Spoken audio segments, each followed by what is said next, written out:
Hello বন্ধুরা, আজকে তোমাদেরকে চিকেন বা মাটন রান্না করার আগে একটা টিপস শেয়ার করছি। তো চিকেন বা মাটন যেটাই রান্না করো না কেন, এই টিপসটা আমি আমার বাপির কাছ থেকেই শিখেছি। আমার বাপি খুব ভালো চিকেন বলো মাটন বলো খুব সুন্দর রান্না করে। এখন শরীর ভালো না বলে করতে পারে না, তো খুব সুন্দর করে।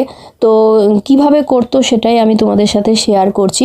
মাংসর ভিডিওতে এর আগে তোমরা আমার দেখেইছো আর দেখতেও পাচ্ছ কী কী দিয়ে আমি করছি।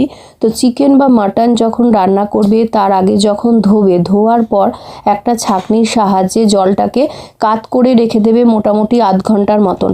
তারপরে দেখবে চিকেনের গায়ে যে সমস্ত জল কিন্তু ঝরিয়ে যাবে। কোনো বাটিতে রাখবে না, একটা মানে ছাঁকনির সাহায্যে তোমরা জলটাকে ঝরিয়ে রাখবে আধ ঘন্টার মতন। তারপর চিকেনটা করে দেখো, কেননা চিকেন দেওয়ার পর দেখবে দিলে মশলার সাথে দিলে প্রচুর জল ছেড়ে যায় আর মাংসটা কেমন গাদগাদ করে। জল শুকাতে শুকাতে মাংসও সিদ্ধ হয়ে যায়, তো ওটার টেস্ট অতটা ভালো আসে না।